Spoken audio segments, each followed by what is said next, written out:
الحمد للہ رب العالمین والعاقبۃ للمتقین والصلاة والسلام علی سید الانبیاء والمرسلین قال اللہ تعالی وتبارک فی القرآن المجید والفرقان الحمید بسم اللہ الرحمن الرحیم وآیۃ لہم الارض المیتۃ احییناها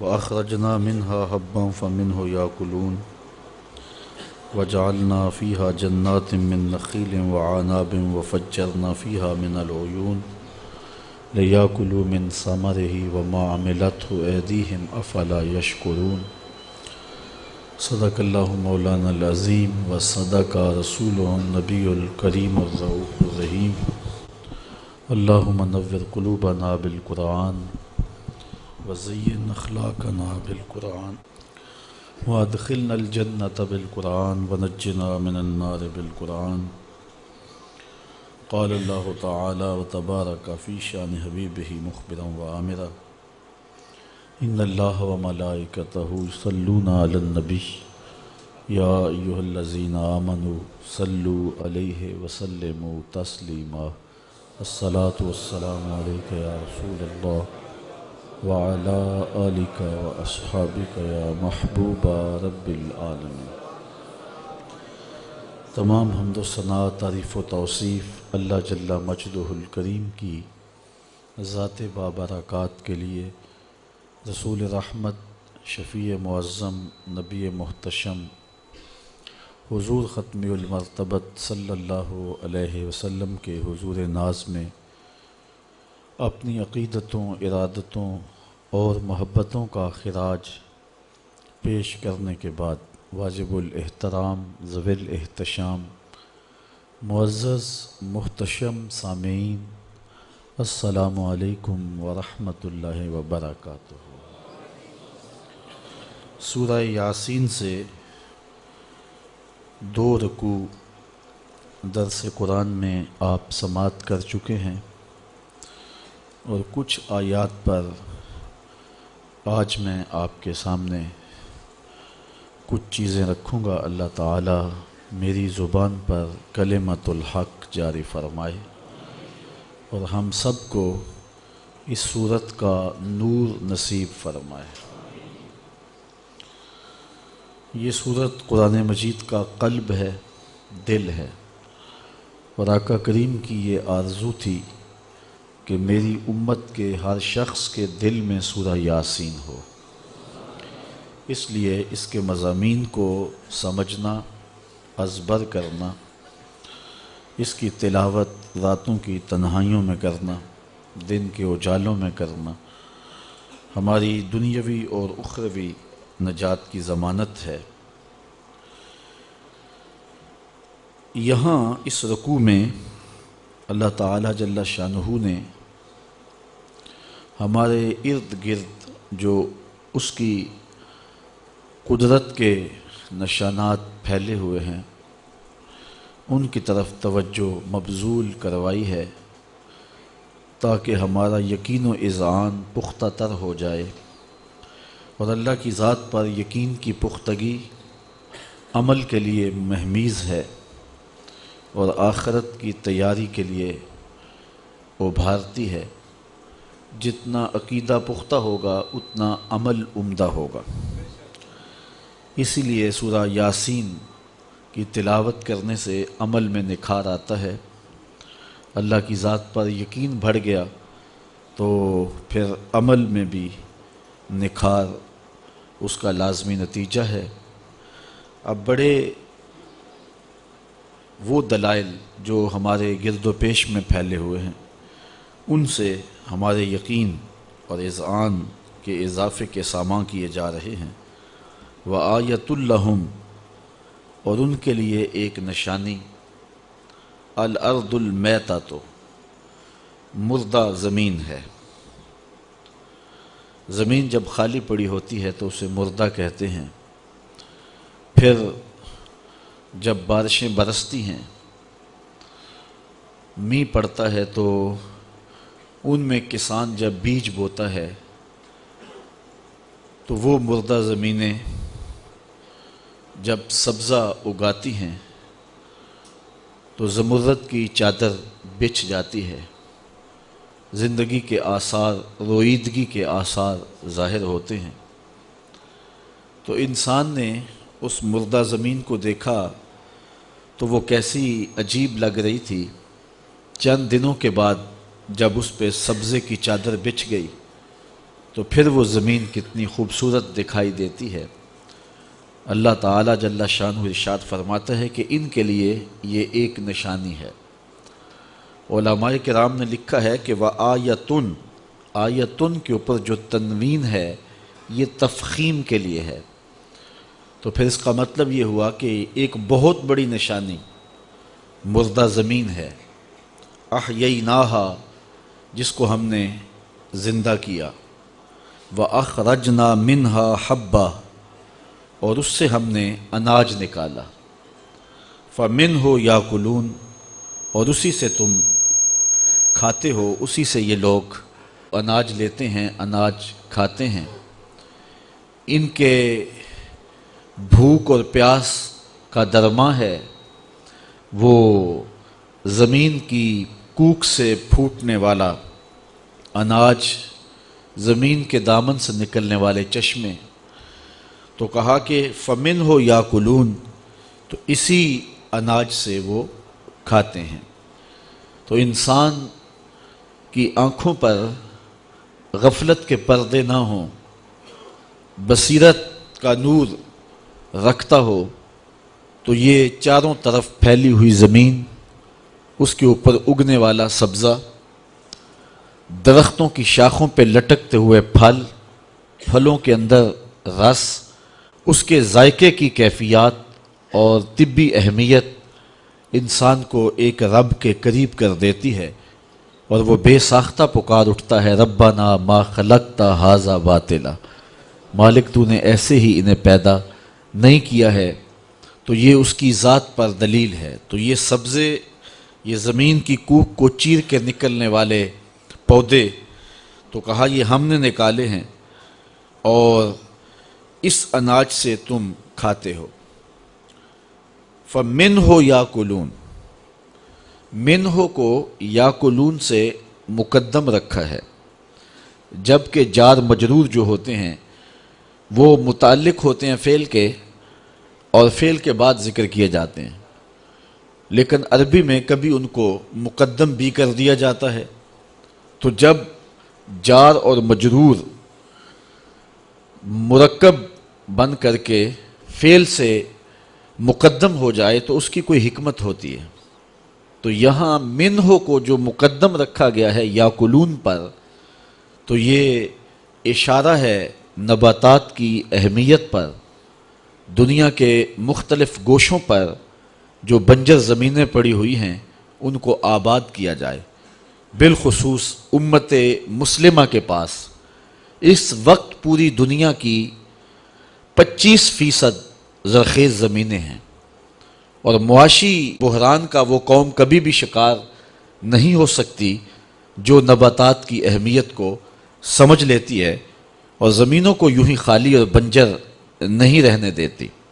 تو منہ کو مقدم کر کے یہ بات بتائی گئی، کاش کہ آیان سلطنت کو قرآن مجید سے بھی شغف ہو اور وہ اس کتاب کے نور سے اپنی زندگیوں میں اجالے بھریں اور اس سے روشنی لے کر کے اپنے معاشی بحران کو دور کریں۔ جب نباتات کی اہمیت کو سمجھ لیا جائے گا تو پھر معاشی بحران کا قومیں شکار نہیں ہوں گی۔ تو کہا کہ یہ اللہ کی ایک نشانی ہے، اس نشانی سے فائدہ حاصل کیا جائے اور بنجر زمینوں کو آباد کیا جائے۔ دنیا کی وہ قومیں جنہوں نے ترقی کی ہے انہوں نے زراعت پہ خاص طور پہ توجہ دی ہے۔ یہ آپ کی بالکل ہمسائیگی کے اندر چائنا رہتا ہے، وہ گملے میں پھول کی بجائے ٹماٹر بیجتے ہیں اور جو ہے وہ کوئی بیل لگا دیتے ہیں جس سے وہ نظروں کی تسکین بھی پاتے ہیں اور پھل بھی پاتے ہیں۔ اور ہم بڑے بڑے پلاٹ محض آرائشی اور زیبائشی پودوں پر مشتمل رکھتے ہیں۔ اگر بڑے گھروں کے مالک اپنے گھر کی سبزی اپنے گھر میں پیدا کرنا چاہیں تو مشکل نہیں ہے۔ سڑکوں کے کنارے سینکڑوں مربع میل جو ہے وہ زمین خالی پڑی ہوئی ہے، اس کو آباد کیا جائے اور نباتات کی اہمیت کو سمجھا جائے۔ فَمِنْهُ يَأْكُلُونَ میں یہ منہ کو مقدم کر کے اللہ تعالیٰ نے نباتات کی اہمیت اجاگر کی ہے۔ وَجَعَلْنَا فِيهَا جَنَّاتٍ مِّن نَخِيلٍ وَعَنَابٍ وَفَجَّرْنَا فِيهَا مِنَ الْعُيُونِ، ارشاد فرمایا اور ہم نے اس میں باغ بنائے کھجوروں اور انگوروں کے، اور ہم نے اس میں کچھ چشمے بہائے۔ زمین کے اندر اگنے والے پھل، نباتات اور مختلف چیزوں کا ذکر اجمالی طور پہ فرمانے کے بعد خاص طور پہ کھجوروں کا اور انگوروں کا ذکر کیا، اس لیے کہ قرآن مجید کے اولین مخاطبین عرب تھے اور وہاں کھجوریں کثرت کے ساتھ پائی جاتی تھیں، اور انگوروں سے بھی وہ اچھی طرح آشنا تھے، اور ان کے بعض علاقوں میں انگور اعلیٰ نسل کے پائے جاتے ہیں۔ طائف کے اندر اور دیگر علاقوں کے اندر انگور کی 1000 کے قریب اقسام ہیں، اور ان دو پھلوں کا الگ سے ذکر اس لیے بھی کیا کہ یہ پھل انسان کے لیے انتہائی مفید ہیں۔ دماغی قوا کی ضروریات کو جتنا کھجور پورا کرتی ہے اتنا کوئی اور پورا نہیں کرتی۔ معدے کے السر کے لیے جس قدر کھجور مفید ہے، یہ کھجور کا ہی مقسوم ہے۔ کھجور ایک ایسا پھل ہے کہ جو کچا بھی کھایا جا سکتا ہے، جو پکا بھی کھایا جا سکتا ہے، جس کو آنے والے موسموں کے لیے سٹور بھی رکھ سکتے ہیں۔ کھجور کا درخت جو ہے اس پر خزاں طاری نہیں ہوتی ہے، اور اس کی گٹھلیاں جانوروں کے چارے کے کام بھی آتی ہیں۔ عرب گٹھلیاں پیس کر کے اس کو اپنے جانوروں کو کھلایا کرتے تھے، تو انسانی ضرورتوں کی کفالت بھی یہ کھجور کرتی ہے، اور اپنے چوپایوں کی ضروریات بھی اس کھجور سے پوری کی جا سکتی ہیں۔ اور شاید کھجور کے ذکر کا سبب یہ بھی ہو کہ ایک روایت میں آتا ہے اکرموا امتکم النخلہ، اپنی پھپھی کھجور کی عزت کیا کرو، یہ تمہارے باپ حضرت آدم علیہ السلام کے خمیر سے بچی ہوئی مٹی سے بنائی گئی ہے۔ تو انسان کا کھجور کے ساتھ جو تعلق ہے وہ ایک بہت گہرا ہے، اور یہ بہت پرانا درخت ہے جو دھرتی کے اوپر آغاز میں ہی اگا دیا گیا۔ اس لیے کہا گیا کہ اگر تم نظر اٹھا کے دیکھو تمہیں صحراؤں میں اگے ہوئے کھجوروں کے درخت نظر آئیں گے جو تمہاری ضروریات کی کفالت کرتے ہیں، تو کیا ان کھجوروں کو دیکھ کر کے تم رب کی قدرت اور رب کی صنائی اور رب کی کاریگری اور رب کی ذات پر تیقن اور یقین کی دولت نہیں پاتے ہو؟ تو یہ کھجوریں تمہیں کچھ سکھاتی ہیں۔ اور پھر دوسرا ذکر وعناب، انگوروں کا کیا۔ انگور جو ہے اس کا جو شیرہ ہے یہ ماں کے دودھ سے مشابہت رکھتا ہے ذائقے میں اور توانائی میں۔ پھر قدرت نے جس صنائی کے ساتھ، جس کاریگری کے ساتھ اس شیرے کو ایک باریک جھلی کے اندر پیک کیا ہے، یہ ایک الگ کہانی ہے۔ دنیا کا کوئی کاریگر اس اہتمام کے ساتھ شیرے کو پیک نہیں کر سکتا۔ رب نے جس طرح اس شیرے کو انگور کے اندر پیک کیا ہے، تو کہا ذرا اس پہ غور کرو، اس پہ تدبر کرو، بصیرت کی آنکھ کھلی ہے تو غور سے دیکھو، یہ کھجوریں بھی اور یہ انگور بھی ہم نے تمہارے لیے پیدا کیے۔ وَفَجَّرْنَا فِيهَا مِنَ الْعُيُونِ، اور ہم نے اس میں کچھ چشمے بہائے جو تمہاری ضروریات کی کفالت کرتے ہیں۔ دنیا کے مختلف گوشوں میں میٹھا پانی چشموں کی صورت میں انسان کی پیاس بجھاتا ہے۔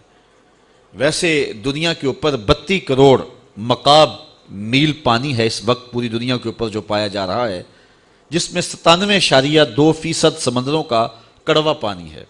صرف 2.8% پانی جو ہے وہ میٹھا ہے۔ اب اس 2.8% میٹھے پانی سے انسانی ضروریات کس طرح پوری ہوں، ایک بہت بڑا مسئلہ ہے۔ لیکن رب کا اہتمام یہ ہے کہ وہ گرم ہواؤں کو جب بھیجتا ہے تو وہ سمندروں سے بخارات اٹھاتی ہیں، اور کرۂ زمہریر میں پہنچ کر کے وہ بخارات جو ہیں وہ جب دوبارہ بارش کا رنگ اختیار کرتے ہیں تو وہ بالکل میٹھا ہو چکا ہوتا ہے، اور پھر پوری دنیا کے اوپر وہ پانی برستا ہے دریاؤں کے راستے، پھر دوبارہ سمندر میں پہنچ جاتا ہے۔ اس آبی سائیکل کا آپ اگر مشاہدہ کریں تو زبان بے ساختہ رب کی تسبیح بولنے پہ مجبور ہو جائے گی کہ اس نے انسان کی ضروریات کو کس طرح پورا کیا، کہاں سے پانی اٹھایا، پھر بادل کب تک اس کو سنبھالے رہے، جب ضرورت پڑی تو پھر ان بادلوں کو نچوڑ دیا گیا، اور پھر گرم موسم کس طرح جو ہے وہ تبدیل ہوئے، اور رتوں کی تبدیلی دلوں میں کیسے قرار دیتی ہے۔ چند دن قبل جو برستی گرمی تھی اور لو کے جو تھپیڑے تھے، آپ نے بھی دیکھا کہ ہر شخص بلبلا اٹھا تھا، روزانہ کتنی اموات واقع ہو رہی تھی، اوپر سے بجلی نہیں، اور پھر حالات یہ ہیں کہ زندگی ایک اذیت بنتی جا رہی تھی۔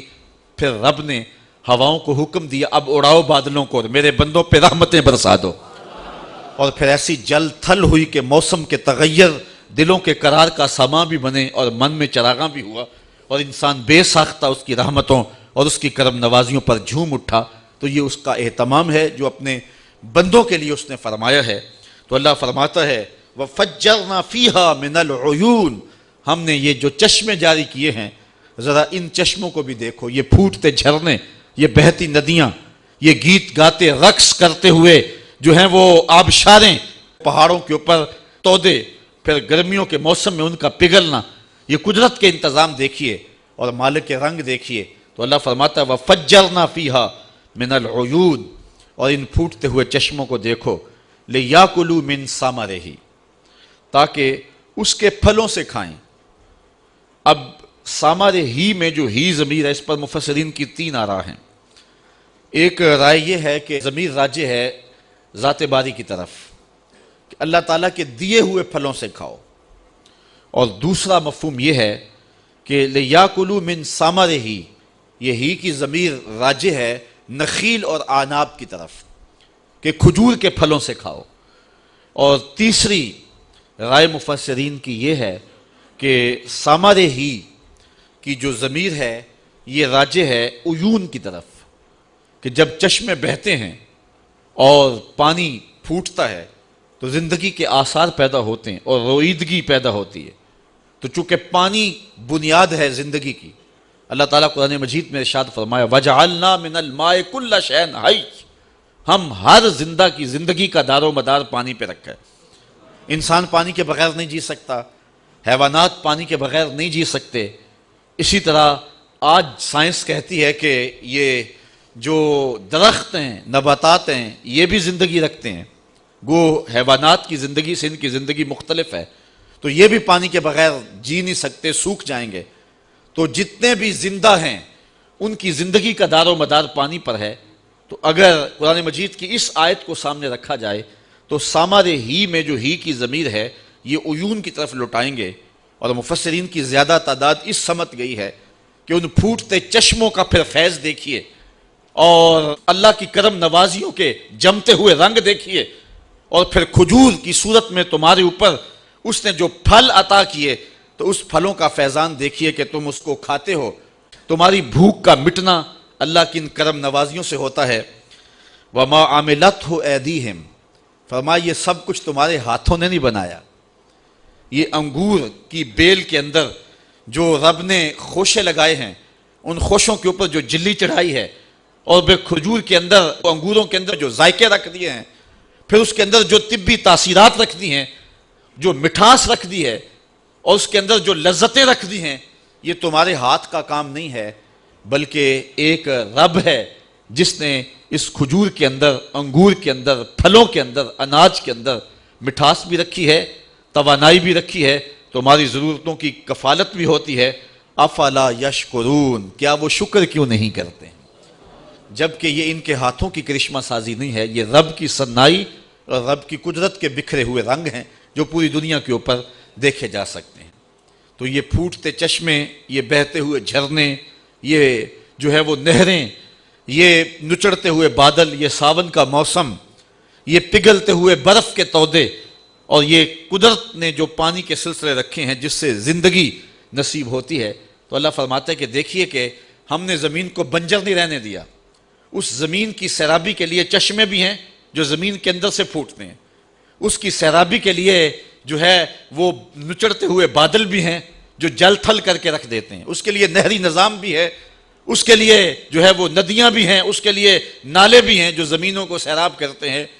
اس آیت کریمہ کے اس مفہوم کو اگر سامنے رکھیں تو ایک اور مفہوم بھی سمجھ میں آتا ہے، اور وہ یہ ہے کہ جب زمین کا حق ہے کہ وہ خالی نہ پڑی رہے، اس پہ برگ و بار آئے، اس پہ سبزہ آئے، اس پہ روئیدگی آئے، جب رب زمین کو بھی مردہ نہیں رہنے دیتا تو وہ رب کیسے چاہے گا کہ دل بنجر رہیں؟ تو جو زمین کی زندگی کے لیے پانی اور چشمے اور زمین کی زندگی کے لیے نچڑتے بادل جس نے جو ہے وہ بنائے ہیں، اس نے دلوں کی زندگی کے لیے نبی بھی بھیجے ہیں، رسول بھی بھیجے ہیں، کتابیں بھی بھیجی ہیں اور مصلحین کو بھی بھیجا ہے، تاکہ دلوں کی بستیاں غیر آباد نہ رہیں۔ جس طرح مردہ زمین پر بارش برسی تو روئیدگی پیدا ہوئی، اس طرح اہل اللہ کی صحبت میں جانے والے دلوں کی زندگی پایا کرتے ہیں، اور نبیوں کے قرب میں رہنے والوں کے دلوں میں کبھی صداقت کے پھول کھلتے ہیں، کبھی عدالت کے پھول کھلتے ہیں، کبھی سخاوت کے پھول کھلتے ہیں، کبھی ولایت کے پھول کھلتے ہیں۔ تو یہ ساری کرشمہ سازیاں اس رب نے اپنے بندوں کے لیے فرمائی ہیں۔ افلا یشکرون، یہ لوگ اللہ کا شکر کیوں ادا نہیں کرتے ہیں؟ اصل نعمتوں کی بہتات بعض اوقات انسان کو غور نہیں کرنے دیتی، حالانکہ نعمتوں کی بہتات پر بندے کو زیادہ شکر گزار ہونا چاہیے۔ بھوک پیاس کاٹی ہو تو پھر نعمت ملے تو پھر اسے پتہ چلتا ہے، وہ ایک مقولہ ہے کہ قدر نعمت زوال نعمت کے بعد ہوتی ہے۔ تو چونکہ ہمیں یہ اتنا کچھ مراحل جو طے کر کے یہ سبزہ، یہ اناج، یہ پھل جو ہمارے تک پہنچتے ہیں، ہمیں کبھی اس کا احساس ہی نہیں ہوا، پلیٹ میں سجے ہوئے ہمارے سامنے آ جاتے ہیں تو ہم نے کبھی اس پہ تدبر ہی نہیں کیا کہ کتنے مراحل طے کیے تھے۔ ایک بزرگ تھے تو وہ کھانا کھانے بیٹھے تو روٹی ایک جانب سے تھوڑی سی جلی تھی، تو ایک شخص نے اس کو اٹھا کے ایک جانب پھینک دیا، تو وہ بزرگ فرمانے لگے، مخاطبہ کرے کہ اس شخص سے، کہ کسان سحری کے وقت اٹھا جب سارا زمانہ سویا ہوا تھا، اس نے ہل جوتے اور جا کے زمین کو پھاڑا، اور پھر 2-3 دن تک وہ زمین کو نرم کرتا رہا، پھر وہ بیج لے کر کے گیا، بیج ڈالا، پھر سہاگا چلایا، پھر اس کے بعد اس نے پانی دیا، اور وہ بھی بیل اس نے جو ہے وہ جوتے کنویں پہ، اور کنویں سے پانی نکالا اور زمین کو سیراب کیا۔ پھر اس کے بعد جب روئیدگی پیدا ہوئی تو جڑی بوٹیاں بھی اگ گئیں، تو وہ کسان پہلے تو خود اکیلا جاتا تھا، اب اپنے بچوں کو بھی ساتھ لے گیا، اور ایک کونے سے لے کے دوسرے کونے تک ساری جڑی بوٹیاں نکالتا رہا، اور کئی دن اس عمل میں لگ گئے، پھر پانی دیتا رہا، رب بھی اہتمام فرماتا رہا، بارشیں بھی برستی رہیں۔ جب بارش نہیں آئی تو ضرورت پانی کی تھی تو اس نے پھر جو ہے وہ کنویں پر بیل جوتے اور پھر پانی دیا، پھر جو ہے وہ چاند جو تھا، اس کی چاندنی اس کے اوپر لگے ہوئے اناج کے اندر رس بھرتی رہی اور مٹھاس پیدا کرتی رہی، اور سورج اس کو پختہ کرتا رہا۔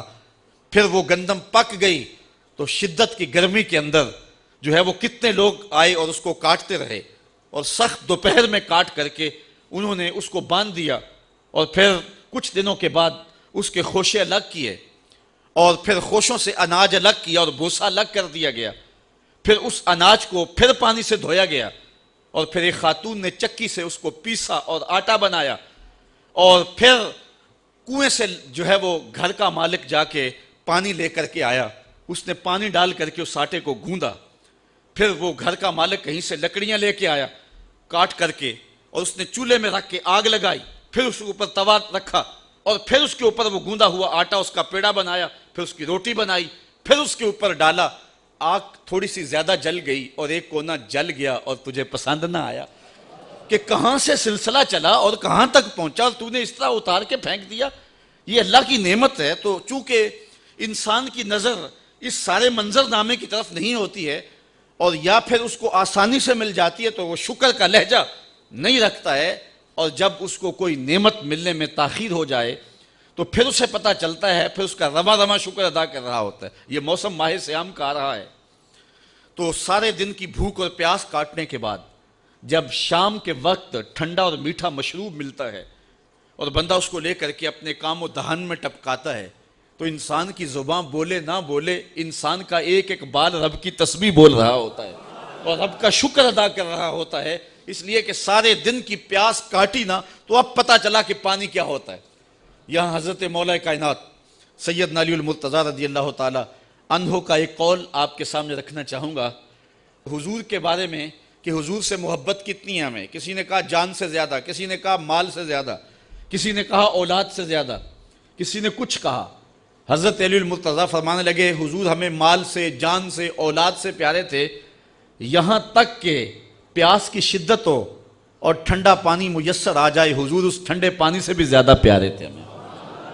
یہ آپ نے پرسوں ترسوں کے اخبار میں دیکھا ہوگا کہ جو ہے وہ عرب میں ایک شخص گاڑی خراب ہونے کی وجہ سے راہ نہیں پا رہا تھا، 40 کلومیٹر پیدل چلا اور پھر اس کی موت واقع ہو گئی.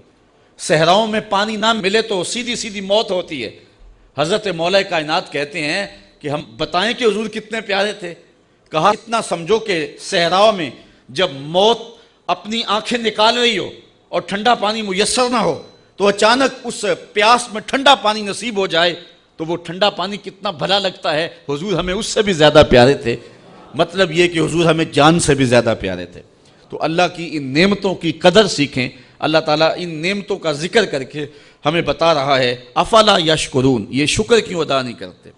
سبحان الذی خلق الازواج کلھا مما تنبت الارض ومن انفسہم ومما لا یعلمون.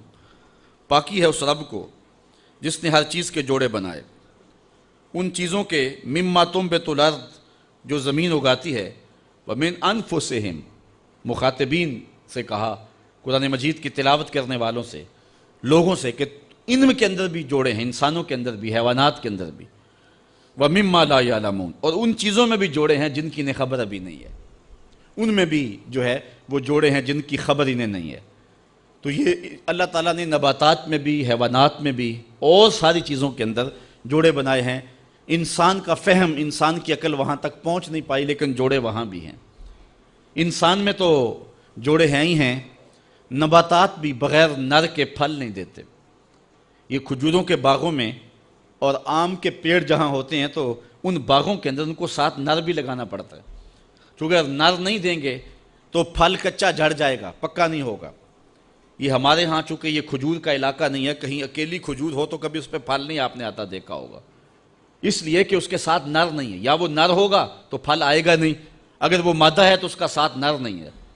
تو جہاں کھجوریں اگائی جاتی ہیں، جہاں ان کے باغات ہوتے ہیں تو وہاں نر بھی دیے جاتے ہیں. پھر ہوائیں نر کھجوروں سے مادہ تولید کو لے کر کے مادہ کے اوپر پھینکتی ہیں اور اس طرح وہ بارآور ہوتی ہیں اور پھر پھل ہوتا ہے. تو جن کو نر کم ملتا ہے، جن کھجوروں کو نر کم ملے تو ان کے اندر گٹھلی بھی پیدا نہیں ہوتی ہے. تو یہ اللہ تعالیٰ جل شانہ نے ایک نظام رکھا ہوا ہے کہ جانوروں کے اندر بھی جوڑے اور انسانوں کے اندر بھی جوڑے اور درختوں کے اندر بھی جوڑے. اور پھر فرمایا وَمِمَّا لَا يَعْلَمُونَ، اور بھی ایسی چیزیں ہیں جن کو یہ جانتے نہیں ہیں، جوڑے ان میں بھی ہیں. میں کہتا ہوں اگر اس بلب کو، اس پنکھے کو ایک مثبت اور ایک منفی، ایک ٹھنڈی اور گرم تار نہ دیں، یہ جوڑا اگر یہ نہ ہو تو یہ بھی روشن نہ ہو سکے. تو بہت ساری ایسی چیزیں ہیں کہ جن پہ ہم تدبر کریں تو یہ ضابطہ کار فرما ہے جو رب نے دیا ہے. اور اس جوڑے سے ہی کائنات کے اندر حسن اور رنگ اور بہار ہے. عورت کا حسن کس کام اگر مرد کی فتوت نہ ہو، اور مرد کی فتوت کس کام اگر عورت کا خمار نظر نہ ہو. تو رب نے جو ہے وہ یہ جو جوڑوں کا سلسلہ رکھا ہے یہ ایک حسن اور ایک لطافت پیدا کرنے کے لیے رکھا ہے. تو کہا اس پہ غور کریں. سبحان الذی خلق الازواج کلھا، جس نے ہر شے کے جوڑے بنائے. مما تنبت الارض، جو زمین اگاتی ہے، ومن انفسہم، ان کی اپنے آپ سے، ومما لا یعلمون، اور ان چیزوں سے جن کو انہیں خبر نہیں، جن کو جانتے نہیں. وآیۃ لہم اللیل، ان کے لیے ایک نشانی، بڑی نشانی رات ہے. نسلخ منہ النہار، جس سے ہم دن کو کھینچ لیتے ہیں. فاذا ھم مظلمون، تو پھر وہ اندھیرے میں چلے جاتے ہیں. اصل اندھیرا ہے تو روشنی دن کی صورت میں نمودار ہوتی ہے. سورج کی کرنیں اندھیرے کو دھکیل دیتی ہیں. بعض یہ بھی کہتے ہیں کہ زمین میں مقناطیسی سلاخیں ہیں جو روشنی کو جذب کرتی ہیں اور اندھیرا سمٹتا ہے. بہرحال جو بھی طریقہ کار ہو، تو دن ایک لباس ہے جو رات کے اوپر چڑھ جاتا ہے اور رات اس کے نیچے چھپ جاتی ہے. کالے حبشی کو سفید لباس پہنا دیں تو سفیدی نظر آئے گی، اور پھر جب لباس کھینچے تو نیچے سے سیاہی نکلتی آئے گی. اللہ فرماتا ہے کہ ہم نے راتوں پر دنوں کے لباس چڑھا دیے ہیں، اور پھر راتیں نہیں رہی، دن ہو گئے، اور جب ہم دن کھینچتے ہیں تو پھر وہ کالی کی کالی ہو جاتی ہیں۔ شب دہجور کی وہی ظلمتیں، وہی اندھیرے، وہی راہوں میں بھٹکنا۔ تو فرمایا کہ یہ ایک نشانی ہے اگر اس پہ غور کریں کہ ہم نے دن بنائے۔ وَالشَّمْسُ تَجْرِي لِمُسْتَقَرٍّ لَهَا، اور سورج چلتا ہے اپنے ایک ٹھہراؤ کے لیے، اس کا ایک استقرار ہے جس پر وہ چلتا ہے۔ اچھا، حضرت عطا بن ابی رباح رضی اللہ تعالیٰ عنہ، یہ حضرت عبداللہ ابن عباس رضی اللہ تعالیٰ عنہ کے شاگرد ہیں، انہوں نے اس کو لِمُسْتَقَرٍّ لَهَا کو لا مستقر لہا پڑھا، ایک قرات انہوں نے یہ پڑھی ہے۔ تو اس کا مفہوم پھر یہ ہوگا کہ سورج چلتا ہے اور ایسے چلتا ہے تو رکتا نہیں ہے، یعنی مسلسل چلتے چلا جا رہا ہے، اور جو چیزیں سورج کے سامنے آتی ہیں وہ روشن ہوتی ہیں، وہاں دن ہوتا ہے، اور جہاں سورج نہیں ہوتا تو وہاں اندھیرا ہوتا ہے، تو وہ چلتا ہی رہتا ہے، کبھی رکتا نہیں ہے، ایک تسلسل کے ساتھ۔ لیکن جو قرات ہے وہ لمستقر لہا، اس پر ہے، متفق قرات یہ ہے، اس لیے یہاں یہ ہوگا کہ سورج جو ہے وہ اپنے مدار پر، اپنے مستقر پہ چلتا ہے اور کبھی اس سے ہٹا نہیں ہے۔ حضرت ابو ذر غفاری رضی اللہ تعالیٰ عنہ فرماتے ہیں کہ مسجد نبوی میں ہم بیٹھے تھے اور شام کا وقت تھا، سورج ڈوبنے کے لمحے قریب آئے تو حضور نے فرمایا ابو ذر جانتے ہو سورج جب ڈوبتا ہے تو کدھر جاتا ہے؟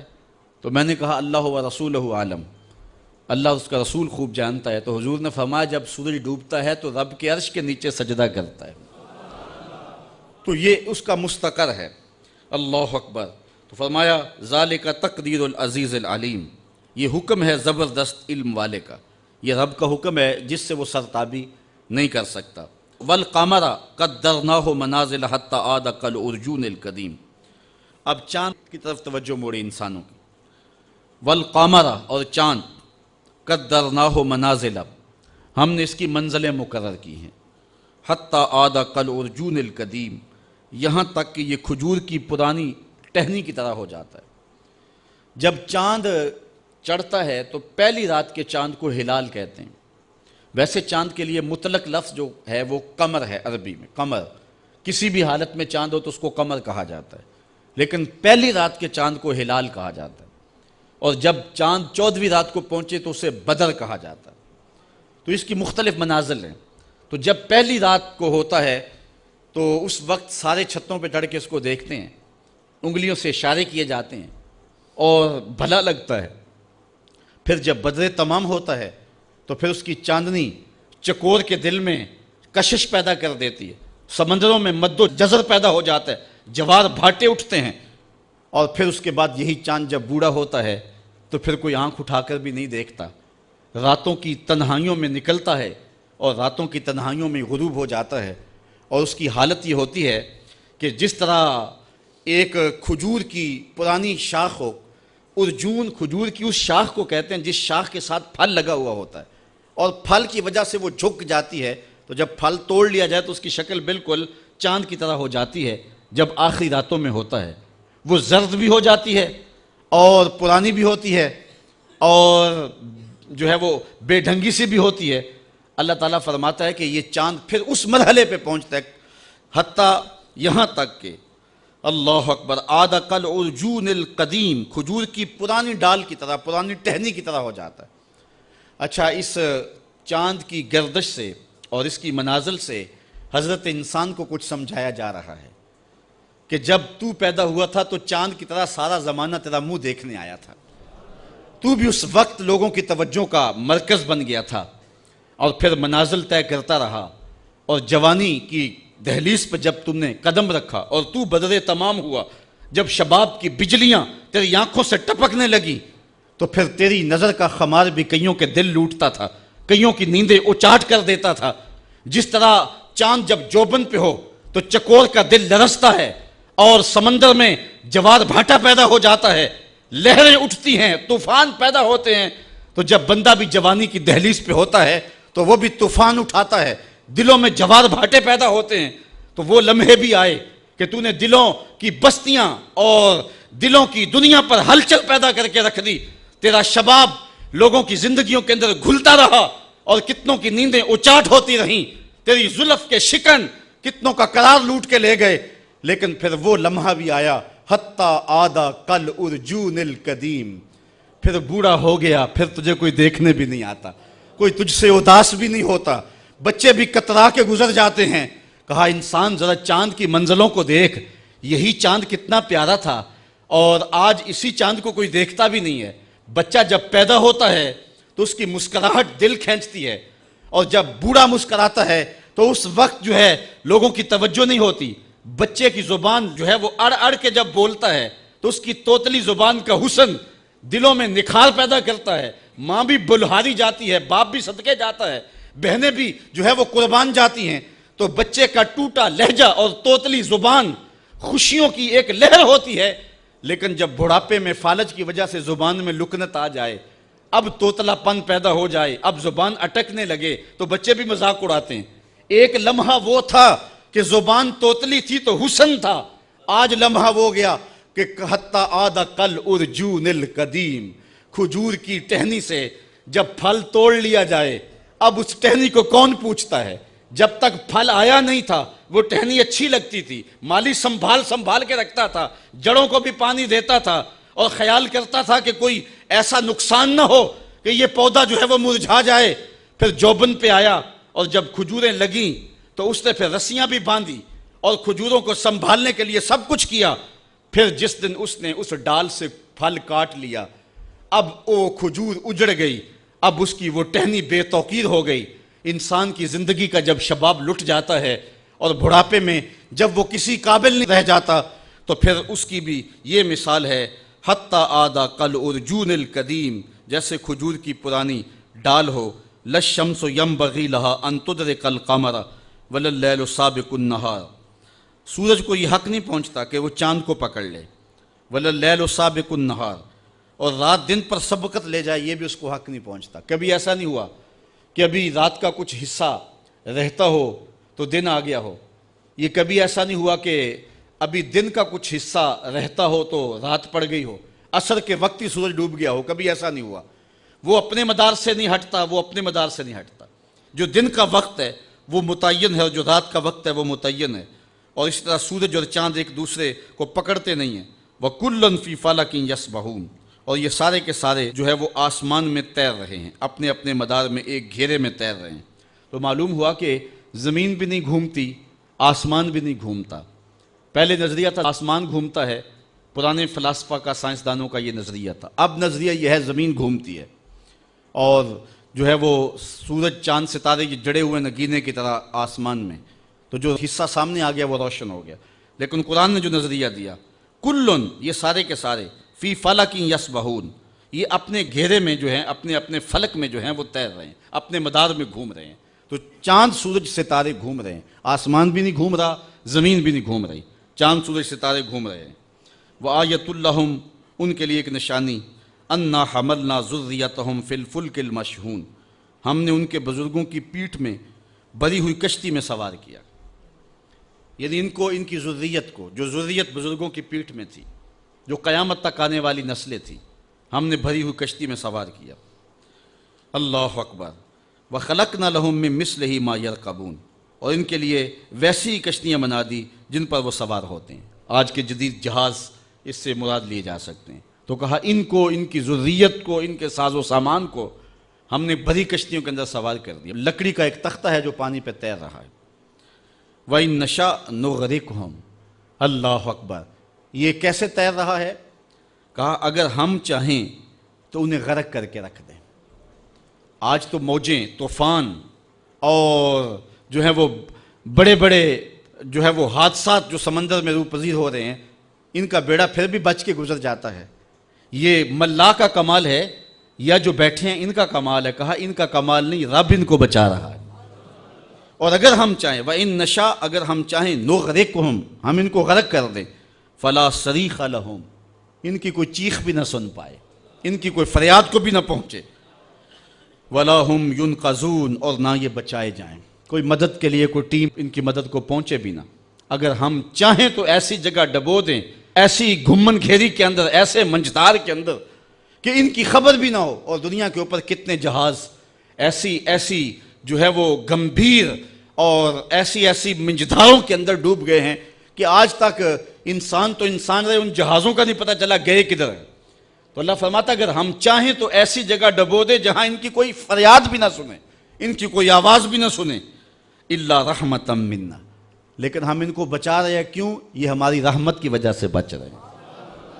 وَمَتَاعًا إِلَىٰ حِينٍ، اور ایک وقت کے لیے ان کا برتنا ہے، ان کی موت ان کی زندگی کی حفاظت کر رہی ہے، اس وجہ سے یہ بچتے آ رہے ہیں کہ موت کا بھی وقت نہیں آیا، پیغام اجل ابھی نہیں آیا، تو یہ سمجھتے ہیں ہم بچ کے آگے، تم نہ بچ پاتے، یہ بچانے والا بچا رہا ہے جس نے تمہاری موت کا وقت مقرر کیا ہے، جب تک اس متعین وقت پہ نہیں پہنچو گے تمہیں کوئی نقصان نہیں پہنچا سکتا، اور جب وہ وقت آ گیا تمام تر قوتیں، تمام تر طاقتیں جو ہیں وہ بے بس ہو جائیں گی۔ شیخ سعدی نے لکھا ہے یہ سانپ جو ہوتا ہے نا، سانپ، اس کا پاؤں نہیں ہوتا، یہ اپنے جسم کو بل دے کر کے حرکت کرتا ہے اور آگے جاتا ہے، اور ایک جانور ہے کن کھجورا اسے کہتے ہیں، اس کے 100 پاؤں ہوتے ہیں، 100 پاؤں، تو یہ سانپ اور اس کی آپس میں دشمنی ہے، کبھی کن کھجورا کہیں نظر آئے تو سانپ پھر اپنی ایڑی چوٹی کی ہمت صرف کر دیتا ہے اس کو شکار کرنے کے لیے، چونکہ اس کی یہ مرغوب غذا ہے۔ تو شیخ سعدی فرماتے ہیں کہ کن کھجورا نکلا نا تو سانپ نے بھاگ کر کے اسے پکڑ لیا، تو کسی نے کن کھجورے سے کہا تیرے 100 پاؤں تھے اور سانپ کا ایک بھی پیر نہیں تھا، اور تو 100 پاؤں رکھنے کے باوجود ایسے سے پکڑا گیا جس کا ایک پیر بھی نہیں ہے۔ تو اس نے کہا کہ تقدیر کے آگے تدبیر نہیں چلتی، کہ تقدیر ڈاڈی ہے تو تقدیر کے آگے میرا 100 پیر بھی کام نہ دے سکا، تو جب تقدیر آ جاتی ہے، موت آ جاتی ہے تو کوئی تدبیر کام نہیں دیتی ہے، اور جب تک موت نہیں آتی ہے تو پھر زندگی کی موت خود حفاظت کرتی ہے۔ اللہ فرماتا ہے کہ یہ جو بچے آ رہے ہیں، یہ منجدھاروں سے نکل کے ان کے بیڑے باہر آ گئے ہیں، یہ جو ساحل مراد پہ آ لگے ہیں، یہ سمجھتے ہیں جہاز بڑا قوی تھا، یہ سمجھتے ہیں کہ ہمارا جو چلانے والا ملاح ہے، ہمارا جو کپتان تھا وہ بڑا سمجھدار ہے، وہ منجدھاروں سے نکال کے لے آیا۔ کہا ایسا نہیں ہے، بلکہ کیسے جہاز منزل پہ پہنچا؟ الا رحمتا منا، یہ ہماری رحمت کی وجہ سے ہوا ہے۔ اللہ اکبر۔ ومتاعا الی حین، اور ایک وقت تک برتنے کو دینا جو ہم نے مقرر کیا ہے اس وجہ سے۔ وَإِذَا قِيلَ لَهُمُ اتَّقُوا مَا بَيْنَ أَيْدِيهِمْ وَمَا خَلْفَهُمْ لَعَلَّكُمْ تُرْحَمُونَ، اور جب ان سے فرمایا جاتا ہے ڈرو تم اس سے جو تمہارے سامنے ہے اور جو تمہارے پیچھے آنے والا ہے۔ اللہ اکبر۔ اس امید پر کہ تم پر کرم ہو تو وہ منہ پھیر لیتے ہیں، یہ ان بد نصیب لوگوں کی کہانی ہے۔ وَمَا تَأْتِيهِم مِّنْ آیَةٍ مِّنْ آیَاتِ رَبِّهِمْ إِلَّا كَانُوا عَنْهَا مُعْرِضِينَ، جب کبھی ان کے ہاں رب کی نشانیوں میں سے کوئی نشانی آتی ہے تو وہ ان نشانیوں کو دیکھ کر کے اللہ تعالیٰ جل شانہ کی عظمتوں کا، اس کی قدرتوں کا اظہار کرنے کی بجائے، سجدہ ریزیاں کرنے کی بجائے، تسبیح و تحلیل بولنے کی بجائے یہ اعراض کرتے ہیں، منہ پھیر لیتے ہیں۔ یہ ان بدبخت لوگوں کا طریقہ ہے۔ وآخر دعوانا ان الحمدللہ رب آفاق کے ہر گوشے میں قرآن سنا کر دم لینا، اب رکنا نہیں، اب تھمنا نہیں، فردوس میں جا کر دم لینا، آفاق کے ہر گوشے میں قرآن سنا کر دم لینا، اب رکنا نہیں، اب تھمنا نہیں۔ بسم اللہ الرحمن الرحیم۔ ہم جہد و عظیمت کے راہی، ہم جہد و عظیمت کے راہی، منزل پہ جا کر دم لیں گے، میدان عمل میں نکلے ہیں، میدان عمل میں نکلے ہیں، باطل کو مٹا کر دم لیں گے، ہم جوہد و عزیمت کے راہی منزل پہ جا کر دم لیں گے، آفاق کے ہر ہر گوشے میں، آفاق کے ہر ہر گوشے میں قرآن سنا کر دم لیں گے، اب رکنا نہیں، اب تھمنا نہیں، اب رکنا نہیں، اب تھمنا نہیں، فردوس میں جا کر دم لیں گے، ہم جوہد و عزیمت کے راہی منزل پہ جا کر دم لیں گے، میدان عمل میں نکلے ہیں، باطل کو مٹا کر دم لیں گے۔ اس دارالعلوم کی ایک ایک اینٹ میں پیار بھرا ہوا ہے، درد بھرا ہوا ہے، تو اس کے لیے دعا گو رہیں، اپنے تعاون سے بھی نوازتے رہیں۔ اللہ کی توفیق سے یہ ایک مرحلہ تقریباً تکمیل کے قریب ہے۔ ہم نے چاہا یہ تھا کہ 3.5 لاکھ روپے کا ایک ستون بما اوپر والا چھت اور فرشی لینٹر جو پڑا ہے، یہ 3.5 لاکھ روپے کا ایک بنتا ہے، تو اگر ہمیں 99 لوگ مل جائیں تو یہ سارا مکمل ہو جائے، لیکن 47 لوگ ہمیں مل سکے، چونکہ 3.5 لاکھ روپے ہم نعت خواں کو دے لیتے ہیں، مدرسے کو دینا ہمارے لیے مشکل ہے، ہمارا مزاج ایسا بنا ہوا ہے، تو پورے ملک کے اندر اتنے لوگ ملے، اللہ ان کے رزق میں بے پناہ برکتیں عطا فرمائے۔ باقی جن لوگوں نے انفرادی طور پہ کوشش کی، 2، 5، 7، 8، 10، 20 ہزار جتنی توفیق کوئی شامل ہوئے، تو یہ اتنا کام مکمل ہوا، اور یہ تھوڑا سا حصہ ہم نے یہ کچھ قرض لے کر کے ڈالا ہے، اور آگے والا حصہ بھی ہم نے جو ہے وہ تعمیر کرنا ہے۔ جب اوپر والی چھت کا مرحلہ پہنچے گا تو ایک ستون بما چھت کے صرف 2 لاکھ روپے تک جو ہے وہ ممکن ہوگا۔ احباب اگر اس حوالے سے جو ہے وہ تعاون فرمائیں۔ جامعۃ المصطفیٰ کے جو ماہانہ اخراجات ہیں اس سلسلے کے اندر باہر سے معاونت فارم اگر وصول کر لیں، ایک بچے کا اوسط خرچہ تقریباً 1200 سے 1500 روپے تک ہے۔ اگر ایک بچے کا خرچہ اپنے ذمے لے لیں، ہمارا نمائندہ ہر مہینے وصول کر لے گا، تو یہ ایک تعاون کی صورت ہوگی۔ بہرحال جس طرح جس سے بن پڑے، اپنے مرحومین کے اصالِ ثواب کے لیے، اس کی تعمیر کے لیے آپ نے کوشاں رہنا ہے۔ جس نے ایک پائی بھی اس جامعہ کے لیے خرچ کی، اے اللہ اس کو جزائے جزیل دے۔ جس نے گزرتے ہوئے پیار کی نظر سے دیکھ بھی لیا، اس کو بھی جزائے جزیل عطا فرما۔